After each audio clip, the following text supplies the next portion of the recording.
So yun, morning. Grabe tong araw na to. Papamedical talaga ako eh.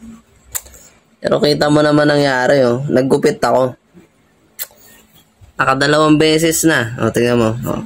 Nanggupit, diba? Yung kabila may buhok. Pagdating dito, wala. Ayaw ata ako palisin.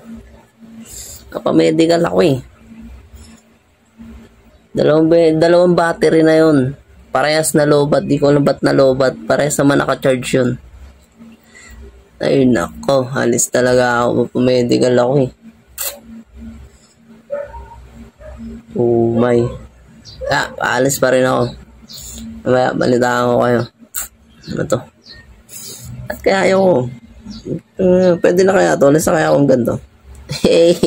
Hindi. Alis talaga ako. Maya na lang. So, yun, no? Alis na tayo. Kukuha na tayo ng fit to work. Medical tayo. Ay, grabe. Gugupit lang ako. Hindi ko ako napagbigyan kanina. Yung ginamit kong panggupit, Gillette. Makapaggupit lang. Local razor yan. No. Maya na lang. Update ko kayo ron. So yun, bali nandito na ako. Pamedical na ako. Mga akong kain. Tatawas ako. Kaya nakain ko. Punta na ako. Kumaya ako magkwento paglabas ko. Bawal video na ito sa loob ko. So yun, pupunta na tayo dun sa company. Re-report na tayo sa clinic. Nakakuha tayo ng fit to work. Kaso hindi talaga cover. Kasi tunay naman, gaya ng sabi ko ng last time, hindi mo na malalaman pag wala ka na pinagpasiyan. Halos puro kasi bali mo ulan na nung oras na, alas 10 na ata.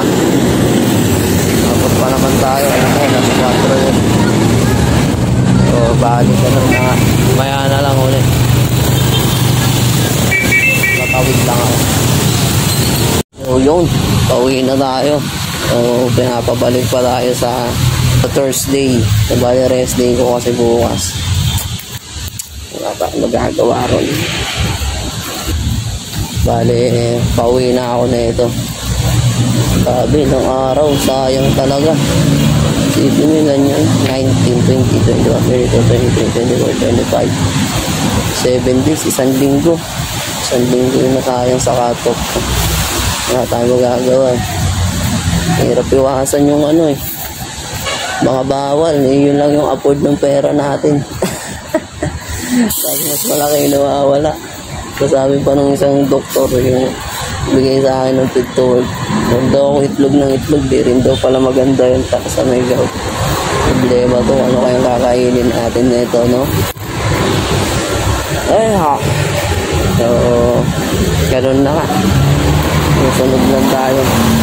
Diba, wala lang tayo magagawa, trabahante lang tayo. Bali pa uwi na ako na ito.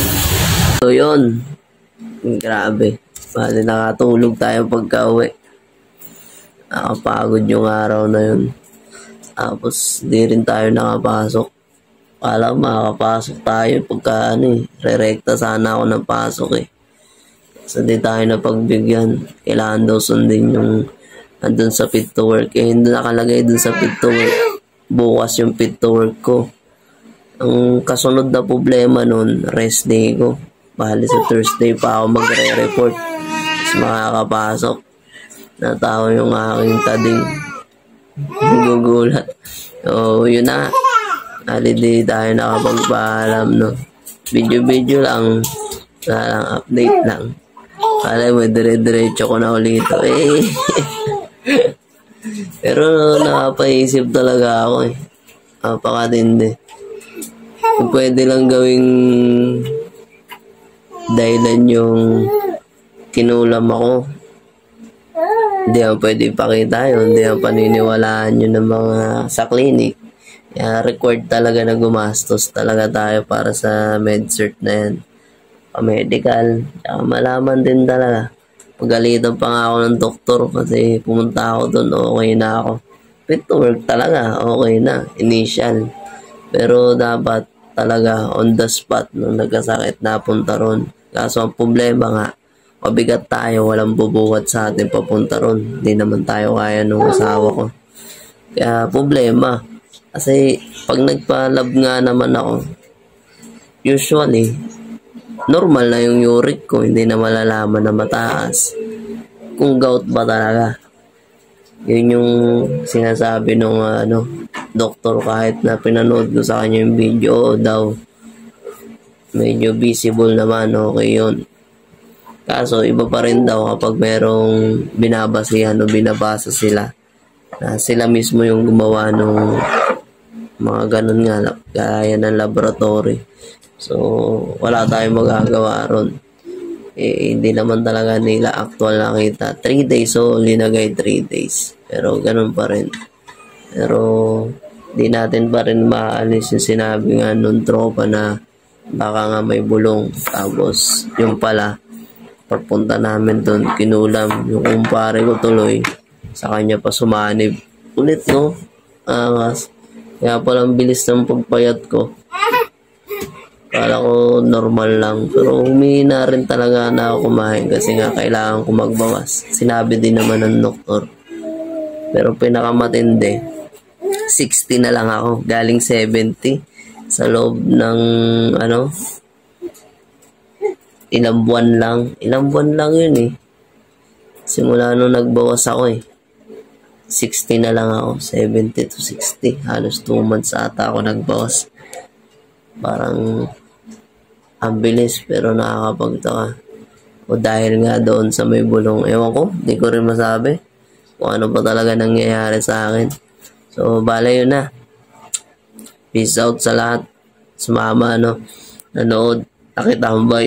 Nakitambay. Gastos tayo, So, peace out na. Bye-bye. Ingat lagi.